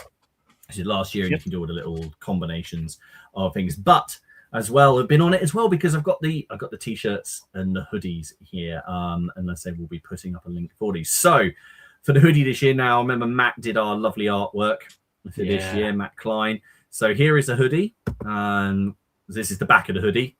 I love that so much. Awesome. It's still So my cool. favorite. That's cool. Oh, it's so cool and also legally distinct. That's the main thing. From Disney and GW, I just like to just to point out that would be 2 of the most Just for the litigious avoidance of any organizations on doubt, earth. anybody who happens to be watching. So we have those. They are both available. Available in either the orange here or the blue, because those are kind of our stream color livery. And we have it in the blue. We got a stream livery. I love it. Well, we've always done it. Yeah, Livery. Oh, yeah. There's a livery. Yeah, you can get the. We could get a livery. We could get a livery badge on there if you want. We could get a proper one. If we were in the Wars of the Roses, then this is what we'd be. That would be our colours there. So those will be available for people who want them. And of course, we have the t-shirts. So this is the mock-up for the t-shirts. So the t-shirts are available in black and it's kind of like a stone grey white. So we have it here with good old Caesar on the front, and of course on the back the CrackCon 7 there for all you people who like to complete your collection. So yeah, we're on it. We're on it. Really those good. we'll put up a post. Letting you know when those are available. We'll probably just get all of the lists and the emails done first, and then we can take a whole load of pre-orders, and we'll be doing it again. So this time, like last year, when you order the t-shirts or the dice, everything will be collected on the day. Or in the travel lodge. And again, if you happen to have the same name as someone else, or if I imagine your name is actually a different name, so I think your name is Mark or Rich, or whichever way around I get it wrong, which is what I did last year. You can collect them the night before if you buy Haley a drink and you ask her very nicely. Pineapple. Do you know if you say pineapple chunks to Haley, it'll make her sick. She hates pineapple. She despises pineapple. Oh God! No Hawaiian pizza for Haley. No. She thinks people who have pineapple on, like, say, gammon or on a pizza are like should. Well, I won't say what she says actually, but let's just say she thinks that they shouldn't be allowed. Let's just put it that way. She talks a lot of sense. I'm not going to lie. There you go. Pineapple wrong. on a pizza. Pineapple on a pizza should be pretty illegal, actually. What about pineapple and a piece of cheese on a cocktail stick at a party? No, pineapple and anything savoury is fantastic. No, Paul, you're pineapple wrong. and cheese. Sorry, love you dearly, but no. If I win, I would like if I win the raffle, I want Dom sculpted holding a pineapple. No, she doesn't. I like pineapple to eat, but not on savoury things. No, if we have a party, like if one of the kids has a party, Cheese and pineapple. we have to do cheese and pineapple on a stick, and they'll get it, and then there'll be a separate one. There'll be like a separate stick with just cheese. And I know that she's outside that door. I swear to God, she can hear me. I don't know. I'm scared that she's going to come through the door now. But yeah, it's just like. Okay, yeah. Why would you have cheese and pineapple on a stick when you can have cheese and more cheese? Well, it's why you take two. There's no limit. You don't have to just walk away with one cocktail stick. Who walks away with just one cocktail stick of cheese and pineapple? But that's the CrackCon news. In general, other news, I've got a couple of things. One, because I wanted to see what Dom's reaction would be. So Warlord Games have got their George Washington figure, which is their miniature thingy. So you can have him there with that head. You can have him there with that head. I did see quite a lot of people saying they were going to buy this and like make it into an Imperial Guard like commissar figure, which I could actually see. I can see that, yeah. Tactical tree stump. So that's available for people who are that way inclined. Now, do you remember we were talking about the Warhammer pre-painted terrain? Oh yeah. Because they've put up a little bit more about it now. Is it this? Is it this slide I'm looking at? No. Oh well, that's their mat. They've got a battle mat coming out. So this is like they've kind of gone back to that. They did do them years ago. I bought one of mine from there. But so they've got mats coming out, but they've got this pre-painted scenery. Here we are, ready painted terrain. I mean, at least it's not those invisible buildings that we saw before. Now. I think I completely get it. I understand people don't want to paint their terrain. They just want to get stuff on the table. I don't know if it comes with the mat. I haven't seen an official sort of price thing come out at the moment. But what was being bandied around, which I don't know if it's official, was around about the sort of £180-200 retail for that whole set. But I don't know if that's true. I don't know if anyone can confirm that. I might be talking crap. So that is on the way. I'm very interested to see it. I mean, as Shaco's just said, they showed it off at UK Games Expo, but it had a studio paint job on it, which was a bit cheeky. But I would be interested to see it. To be honest, but maybe someone can confirm in the comments if they've seen any more about price. Like I said, I saw 180-200 for that entire thing there, not for just one box, one individual bit. So there's that, and that's pretty much what I saw. Dom, what did you see? I swear I saw a lot more, but when I went back looking, I couldn't see much of it. But I did see. First Corps have shown off a whole new range of Boer War figures, which look pretty sweet, actually. So Boer Commander there, some Boer soldiers, and they got a whole range of these fellas. There's Brits. Some of them look like they need to go on a diet, but they look pretty good. I like this command group; looks pretty good. So the whole range of these fellas that they've showing off before, which is interesting. I mean, there's still this supposed set of rules for Warlord are supposed to be doing on the Boer War at some point, but when they do finally do it, there's a nice set of figures there from First Corps, which are going to be available. And there are a lot more as well. I just picked up a few pictures of them because I thought they looked really cool. Might have to get a few just to sort of circumvent that project of mine has sort of gone on hold a bit, but I might restart that at some point soon. But yeah, they look quite good. What was this? I've forgotten what this is now. Oh, this was North Stars. Yeah, this is North Stars plastic set for Hussite Wars, which I think was their first plastic set. I don't think they've done one of those before. Yeah, and they showed off some of the sprues for that. So nice, interesting option. and I guess you could use these. Some of the, I don't know what the components are going to look like and how they'd fit with other ranges, but you could probably intersperse them within your other medieval sets quite nicely to create a bit of variety. So yeah, I think that's pretty much all I thought, to be honest. I don't think there was anything else. That's. I'm trying to pull some other stuff, but I could upload if I can find it. So anyway, there you go. No. Apparently, there's been promises of plastic war wagons and artillery as well, which is pretty cool. Maybe that can be Steve's next project.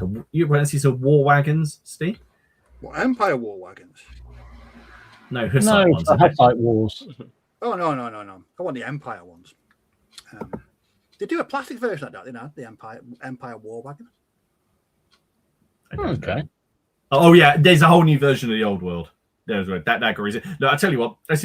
If you want to know about the old world, go and watch Miniature Realms. Stu's unboxed it. To be fair, it looks quite a cool box. Gotta say. Go over to Miniature Realms. Stu's done a whole bunch of that. He's also seen the new Riders of Rohan and that.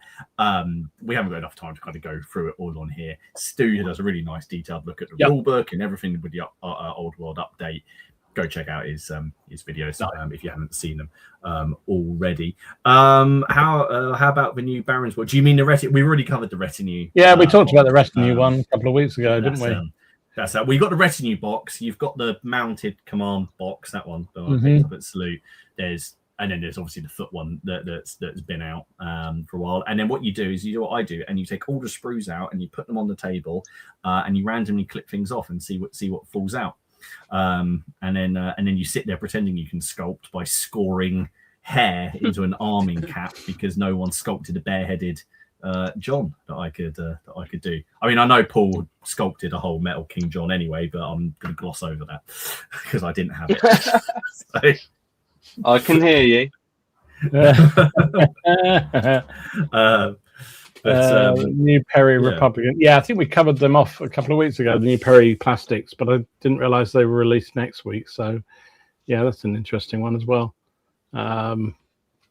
Getting nearly wet his pants, he says. There you go. They do look mighty fine, and I did like the generals they've launched for the Perry. They look really good as well. But I'm holding off. I'm not going to do early Napoleonic Wars. Sorry. I was trying to delete that. That little church appeared again. Sorry. Oh wait, there we go. I want to visit that thing now. I really want to go and see it. It just seems so stupid. I love it. It's just great. It's just this little church. Pop there. It looks really good.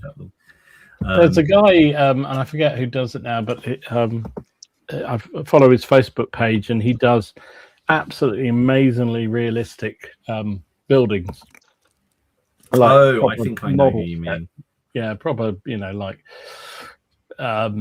I guess sort of artwork effective kind of things. But he always takes his pictures of them with a proper backdrop of outdoors, and sometimes you just cannot tell which is the real one and which is the model one. They're just so damn good. I just think, oh my goodness, extraordinary. So yeah, I thought that when I first saw that picture. Too many nice things. I need to finish what I have. No, you don't. No, don't be silly. Are you a gamer, Ed, or not? For goodness sake. The whole point is to stockpile loads and loads of stuff for a rainy day. Let's have a look at the chat. So Dick Turpin, big thank you to everyone who came to the Joy of Six in Sheffield last week. I hope you had a good day. I was a chap doing the car park. Excellent. I did. Was he robbing people in the car park? Blimey, that's a bit brave, isn't it? He just do stand and deliver as they drove in. He was robbing them. He used to do that at Warfare. Keep everyone in line. Get boxed in.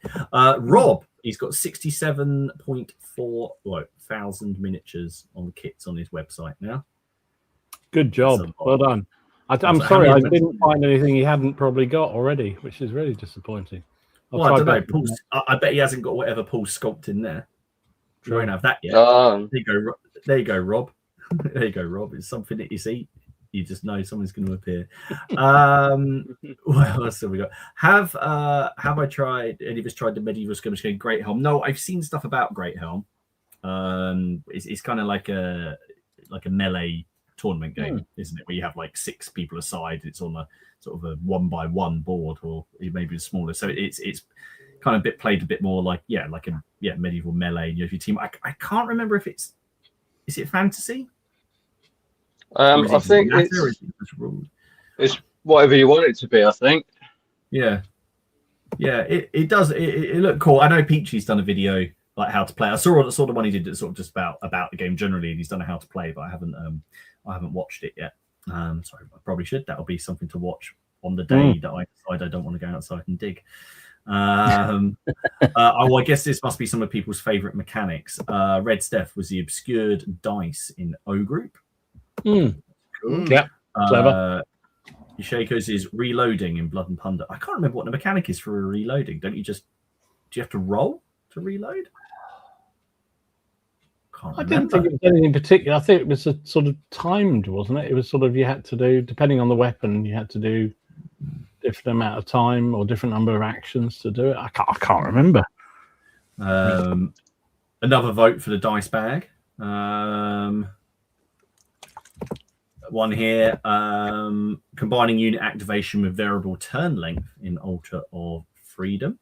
Yeah. Dan was good call on the egg timer. He likes the might system for Middle Earth battle game.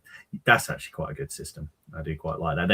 A lot of people still say that's GW's best game that they play. I watched a really good like mini documentary with Rick Priestley about how they put the game together and the rules for that, because they were only allowed, a bit like when we talked to the Perrys, they only had snippets of information from New Line Cinema, and they were trying to write rules for a game and they only had half the information, which is quite cool. And I really do like that game.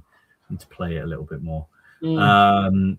Rob says he likes any because of the random order mechanics in bolt action. Yeah. Friends of General Haig, taking the morale test in Bruce Corey's Napoleon's campaigns in miniature. A slide rule, a big table, and 20 minutes required for each one. I feel he might be being sarcastic there, but those rules were still hold dear to me. I think they're so much fun. You did learn after a while. It's like I remember. Oh God, was it either War Games Research Group 6th or 7th edition Ancients? I can't remember which now, but they had a really complicated casualty table, and first few times looking, it was completely impenetrable in terms of you literally had to run your finger down, and then after a while you realised there was a sort of pattern in it, so it became almost second nature. Oh, that's. I don't know, 5 casualties or whatever it was. It was very odd. I still like those kind of things. I wouldn't play any of those games anymore, but great memories. Question for Paul, the hobby brush. How's the halfling artillery coming along, Mr. Hicks? He's trying to find the time. I've not found the time to get the crew done yet. I've got coming out hopefully next week is a pack of archers and a pack of handgunners, so they should be out next week, fingers crossed, and see how the sales of those go. See if I can free up the time to do some artillery crews, because I've got a mortar and an organ gun done. But my time at the moment is just filled with Warhost dwarves and excellent, and some other bits and pieces at the moment. Just done some heads for Warhost to put on the plastic War Games Atlantic figures to make them a little bit more fancy, to sort of cut into our Warhost aesthetic. That's cool. And some shields for all the different 7 kingdoms as well. So that should be out soon. Excellent. Do you know where people are using? Very busy here at the halflings mainly. Do you know what what sort of games they're using the halflings for? Primarily. Nope. What they're using them for? Yeah, I just wondered if, because I see loads of people have said how wonderful they are, and I've seen them. They are great figures. Oh, right. I just wondered what kind of games people were using for. Whether you know. I don't. Do you know what? I'm pretty closed off from the world here, and the halflings were kind of when originally Westphalia asked me to do them. I was like, oh, that would be my chance to pay homage to the Perry's 1990s Empire range, which I think it's my favourite range of figures ever. Is that range? So it's my chance to sort of pay homage to it. So I kind of just made them. When I got the chance to acquire them for myself from Westphalia, I kind of wanted to sort of just make them for myself, and just add to them. I've got loads of ideas for bits and pieces to go with them, but it's just fine. So I know a couple of people use them for Kings of War, and I know a couple of mates are using them for proxies for Empire in the old world as well. Which is kind of what I wanted them to be used for. But yeah, I just enjoy making them. They kind of once you get all the bits on the workbench, they kind of sculpt themselves, because they're can be quite characterful, and they just a little bit of fun. So just adds a bit of fun to the day. Yeah, nice. Yeah, Dragon Rampant Midgards. People suggesting they're using them for. I was looking at doing them for Midgard as well, because I've got them all on like single bases, and I can use my movement trees. Obviously not Warhost, because that'll upset Andy. Yeah. Unfortunately, they don't really fit the aesthetic that we wanted for Warhost as well. No, it's pretty gritty and sort of very grounded, while they're just completely flamboyant. And I love when get to do the bits for Steel Fist. I love doing Landsknechts.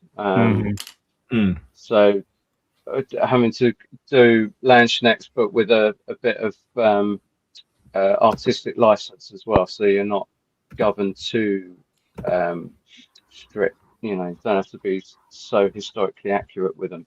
I'd love to add some more to the cultists, and I've been sort of toying with the idea of doing halfling beastmen as well, or chaos. That'd be cool. Chaos types. It's just you have loads of ideas, but it's just trying to find the time to weave them in. That would be very cool. Imagine that some deranged, chaotic halfling. I think would be awesome. Friends of General Haig says if he wins, he's bought some raffle tickets. If he wins, it's going to be a dismounted Polish winged hussar. What else was it going to be for him? That was a given, wasn't it? Let's be honest. Yeah, no, I'd love to do something like that. I mean, I can. God, yeah, that would be. I mean, you see that on his table. Dwarven Mustache says a mercenary dom called the Dominator. It's like a name for something else, isn't it? Yeah. Paul, I'd have Ferdwebel Hans Noit. I can't pronounce that. A grizzled and slightly deranged veteran of the Prussian Freikorps from the 7 Years' War. Nice. Oh. I thought you would get. What's his character? Dick Winker. That's his character. Brilliant, wouldn't it? Dick Winker. You'd have to get Richard Winker, mate. What it was like? We've had. Hang on, Dick Winker's been in Ruckus. He's been in Donnybrook. Then we've had the Roman version. Dickus Winkus, yeah. So. Yeah, you have to get his whole. You have to his whole land. It'd be like Blackadder. Yeah, it's like the ages. The two short stories I wrote about Dick Winker were from Donnybrook. I just thought it was inspired by Paul's I game. forgot about those. A couple of years back. I think you need to resurrect those, Steve. I'll need to find them. It's been years since I wrote them. Absolutely years. I think he needs to resurrect like Doctor Who. I think he needs to kind of like, I think given everything, I think he's the hero that we all need. I think you should have a word with Paul and bring out another little story for Dick Winker. I'll dig those out. I'll dig them out. There we go. So yeah, Paul, sorry, your suggestion, Paul, you're not allowed to do that. You have to get Dick Winker. You're not allowed. We have right of veto. There we go. There we go. Oh God, we're still cheese and pineapple on sticks stuck into half a grapefruit covered in silver foil. Oh God, yeah, I forgot about this. Yeah. Jesus. Andy, I'm just saying that dates you. Stupid fat hobbit said, made the mistake of watching this next to my fiance. Can feel her staring daggers at me every time a new model kit is mentioned. Oh dear. Oh dear. There you go. You got him with first core. He didn't have first core. Oh, good. Oh, I thought I'd let you down there. There's a lot there on first core to add. So enjoy. You're going to be there. You're going to be there a while. Wargaming Miniatures said he enjoys the morale chits in Battle Group. Okay, yeah. David said the Joy 6 was fantastic. Thank you to all who came to his table and saw the Battle of Gaines. Mel, I saw that. I also saw you post. You compressed all of the how you made the board into a single post, which was cool. Shaco says he likes the dice activation system in Furioso that Yorkshire likes is good. Bruce Quarry was responsible for me passing A-level maths. Mine was, I'm still telling you, and I'm going to bring it up again, mine was bloody Thaco in Dungeons and Dragons, Advanced Dungeons and Dragons. That got me through maths, and also was probably the result of me failing a few of my exams because we played that an awful lot. Oh, I meant to say, I got this. This was my Father's Day present. But I got given that for Father's Day. Oh wow! I meant to show you that. I think she heard me talking about it on the stream. Nice. So I got the Pendragon starter set, and it's great because the rule book is the basic rule book is a choose your own adventure, so it teaches you to play by doing a choose your own adventure. That's cool. But yeah, and now I want all of the new lovely looking books that they've released for it. So you can. It's just because you'll love it, Dom, because you get your mana and you can just be an absolute arsehole and just get people everywhere working on your mana while you go out adventuring, and then you have a whole phase where you find out what they've produced and how everyone's doing, have you fed them enough and all that kind of stuff. Nice. Well, obviously you haven't. That's the key. Right, let's just have a few more and then I will grab the pictures. Hobby Brush says I use regiments from Westphalia for Kings of War, and now the metals are individually based for whatever I can go to when I get gaming in. Shout. Wargaming history based base mining units of 16 figures. Are you talking? Are you on about the halflings? I think he's on about the halflings. Yeah, that was at that time. Yeah, absolutely. French General Hay, did I hear Barry Hilton talking about a new version of Donnybrook focused on fantasy? I don't know. Did you? Interesting. Oh God, have you seen Paul's? So here we go. This will be then what he gives. Apparently, Dick Winker is coming to World War I Africa. Oh, brilliant! Oh my God, excellent. That'll be. I shall look forward to that. He needs like his own line of Commando comics. It does. Yeah. Oh dear. Absolutely phenomenal. Right then, it's been a busy stream. There's been so much to catch up on. I forgot to upload the thing, but the stream's on your channel next week, isn't it, Dom? It is, yeah. Next week's on mine. And I thought we'd look at rule sets, as if we don't talk about rule sets enough. But things that rule sets don't do so well, and I guess conversely, things that they do really well. So it kind of crosses some of the stuff we talked about tonight, but also just thought it's fun to look at, especially some of the lesser known rules. Yeah, and anybody you mentioned SPQR is going to be banned straight away. I'm just saying that. All right. Yeah, you're just going to kicked out. Right. Well, so I've got quite a few photos from the group, and it has Lord Winker of Cartoon. Love it. Is there a? Can you do the sci-fi one? So instead of Space Weirdos, it's just Space Winker. Do you get that? In space, nobody hears you wink. Love it. Fantastic. This is going down a very dark path that I think we need to. Hang on a minute. We're going to come to this one. Flesh Cloud. I was chatting to a mate, and he said at 40, every wargamer should pick a historical era and then invest the rest of their life building it. How accurate do you consider? I mean, he's not entirely wrong, is he? To be fair, you pick one mate and then. I mean, it's the one era I object to. I mean, why can't I pick multiple areas and invest in them for the rest of my life? I mean, I guess it depends on your chosen career and how many you can invest in. True. Oh dear. Steve, did you watch that trailer for my friend's film? Yes, several times. It was quite amusing. And like I said in the message, I think I'd rather watch that than Fury. I backed it. I backed my I backed it. Gets made. I would. For anyone watching my, as you know, Steve and I like terrible films, and we like torturing Dom with those terrible films. And a friend of mine, a school friend of mine, is he's in the film industry. He does he goes out, does documentaries, lots of stuff to do with horror films.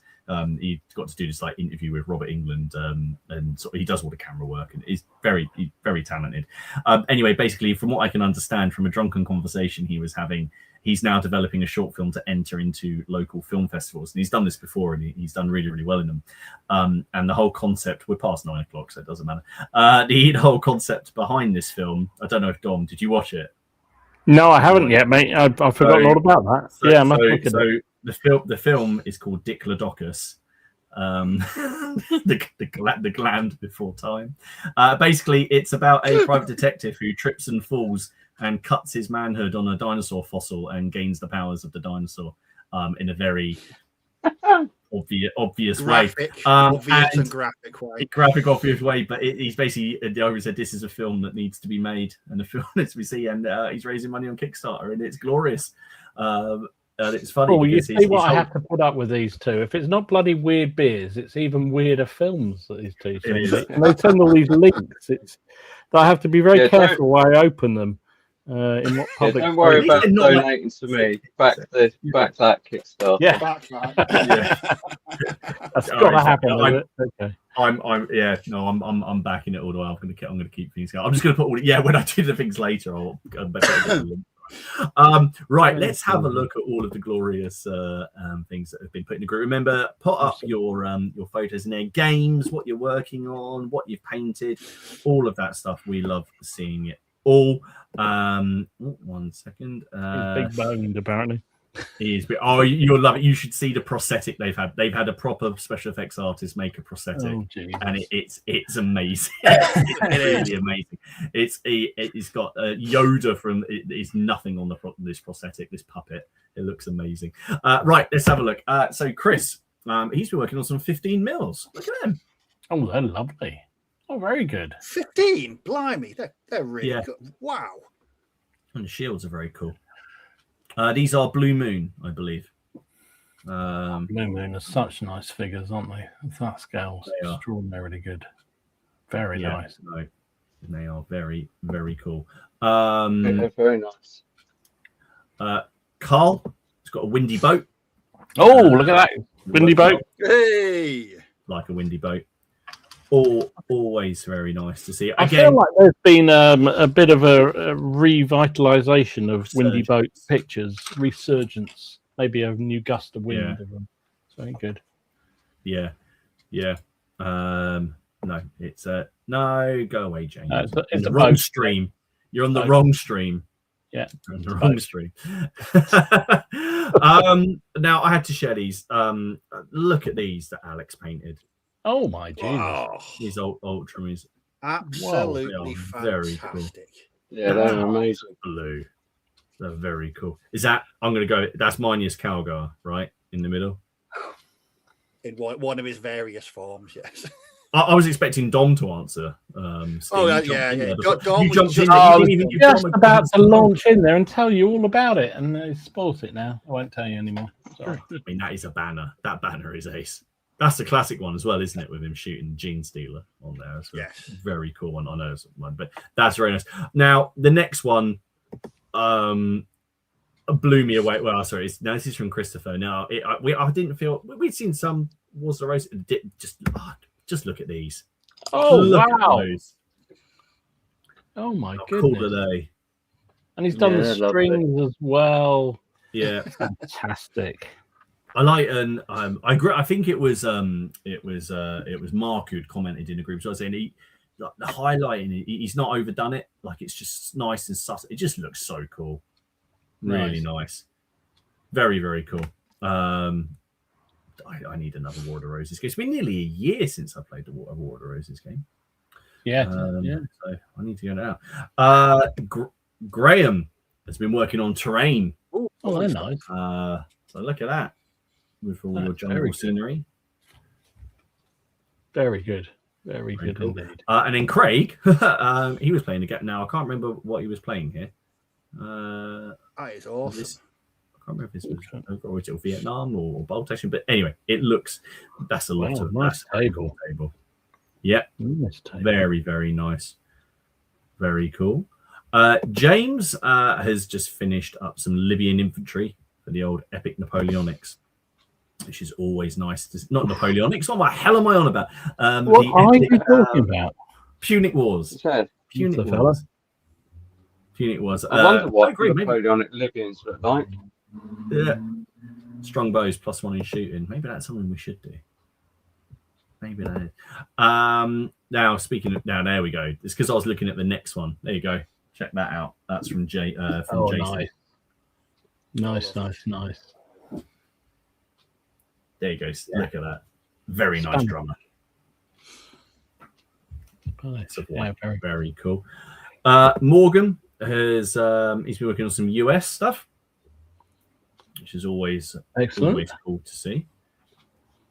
Yeah, like them. Cool. Now, Kurt, I'm not entirely sure what this goblin is, but I really like all the colours and everything he's used for it. And he's I like it because it's kind of doing the Hadouken thing from Street Fighter. It's very cool. I just love the base. I just love the base. Everything about it. I think it's very, very cool. That's a cool miniature. Really is. Yeah. Well, speaking of cool miniatures, this is what Matthew has been doing. Oh, blimey. That's a lot of skulls. That is awesome. So this is Chaos. That's very cool. I like the I don't know if this model completely passed me by, because I do still look at what's coming out from GW, but I really like the massive head on the dragon. I really like that it's kind of a bit. I don't. When I say messed up, I don't mean the model's missed or the painting. I just like the kind of the way the anatomy is just a bit screwed up on the dragon. I think it's very cool, or whatever it is. Yeah, really nice work. Very, very cool. Always nice to see what Matthew's working on.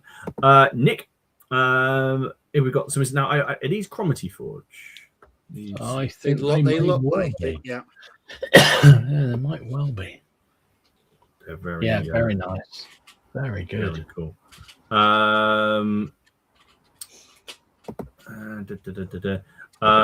Oliver, he's been working on Baron's War as well.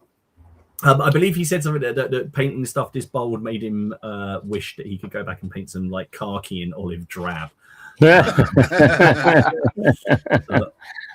I'm the other way around. I love it, but no, that's really cool, especially the whites. They look ace. Yeah, done a good job. Very good job with those. Love the blue as well. That's a really very vibrant. Yeah, lovely stuff. Someone called Paul Mackay. He's just he's put up this. I mean, you could have made an effort, Paul. Yeah, could have done. I mean, I can't even joke about that. That's so cool. That is so nice. Did you see the one he entered in the Space Marine hunting? With the Tyrannid, and they're around. Yeah, that's very cool. Really nice. I do like Skaven. I've never done them because the idea of painting that many rat people kind of threw me off, but is very cool. But then there's always that spearhead game we've got. Next up, oh wait, no, that's the wrong picture. That was just in the queue. Let's look at that one again. Let's just. Oh yeah, let's do that. Yeah. So Roy has been working on some Warhost. There we go. Yeah, well done. Oh, very good. Nice. Very nice. Very cool. Or he's using them in Warhost anyway. So he's going to be using those in his games.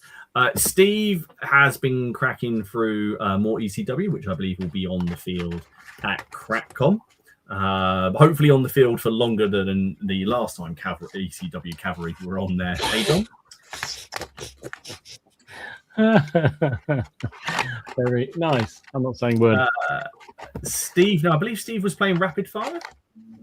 Really impressive. I just really like this picture. I thought it was a really cool looking horse. Really nice. Really good. Stephen, as always, coming in, but we got some Blood Angels. Really nice. Really like the red on that one. Zoe has done some 6mm ECW. Oh, good. Oh, nice. Oh, they're good, aren't they? Yeah. Nice. Very nice. Cool. Lovely stuff. And then to finish things off here, we have Warren. Whatever the hell that is. Whatever the hell Warren is doing right now. Gee whiz. Whatever is Warren's. I mean, it does look like one of the characters out of one of the games my daughter would play. But it's quality. So lovely stuff. As always, we do try to show off the photos as often as we can. We love seeing it. The group is now just getting very big, and we have to try and have to get as much as we can. But please do carry on posting. Remember that you can join the Facebook group at the link down below. Answer Dom's questions free. If you get me or Steve, we'll just let you in. Then Dom will shout at us, and then we get told off. But it's lovely to see all of that stuff.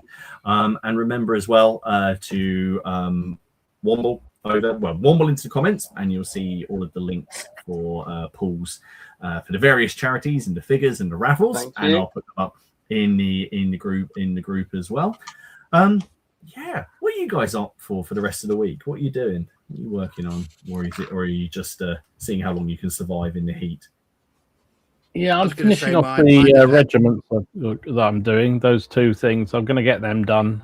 But my willpower is crumbling. I think I could feel myself heading down another Baron's War retinue of some sort. So might have to do that. We'll see. Sorry, Steve, I cut you on of some sort. No, I was going to say mine's very much dependent on the weather and whether it's unbearably painful to paint. But I've got more 40k stuff I want to finish when I get these terminates done. And that 1991 captain, I've wanted to paint that since the day I saw it in White Dwarf. I never got to own it until a couple of weeks ago. So I can't wait to get some paint on that. It's going to be cool. Awesome. And Paul, what are you doing for the rest of the week? Oh, working away, making dwarves. Yeah, because we've got they've got to go up on pre-order this month, so I need to finish them off. That's cool. Yeah, so looking forward to getting those done, because they've been hanging around for a bit. We've had, things have happened over the last year that have slowed down production, and then they've been sort of hanging around for too long, so I need to get them done. So we can get on let us know when they're up for pre-order, and obviously we'll share it all on here. Quite a few people. I know 2 or 3 people are actually waiting for those dwarves because they want to play Warhost, but they really want to. Basically, they saw the previews of the dwarfs, and I think they're holding out for the dwarfs, and then they'll take a plunge. So let us know, and we'll obviously chuck them on here. Yeah, I'm gonna have I've got some automaton stone dwarfs to finish off and cavalry. So once they're done, Flesh Cloud, Flesh Cloud just wants to know: are the dwarves a small production run, or are they going to be like a consistent one? Yeah, no, it'll be a consistent one. Awesome. No, sorry. Excellent. No, that's very cool. Well, there we go. Well, look, Paul, thank you for coming on and sharing. Oh your no, news with thanks us. for having me. And for hanging out with us. Next week we are over on Dom's channel where we're going to argue. I'm sure it will be in the nicest, in good nature, the best possible taste, best possible. But yeah, thank you for choosing to spend your evening with us. If you've managed to stay awake, because if you stayed up to watch the football and then you stayed awake all day and then you've held with us, then thank you. No, you're welcome. It's very cool. The problem is every time I see a unit like that, it makes me want to go and build another one. But yeah, very, very cool. I might well change my mind in Barrymore and do another War of the Roses force, given that. Just have another army painted in 20 days. Yeah, well, you could do that. Oh, blimey, something very noisy went past. Yeah, that might happen. You never know. We'll see. Excellent stuff. Well, anyway, there we go. That is time. Thank you, everyone. We will see you. Thank you. Next week. So take care of yourselves. Bye-bye. Bye-bye. Be careful out there. See you everybody. later. Bye-bye.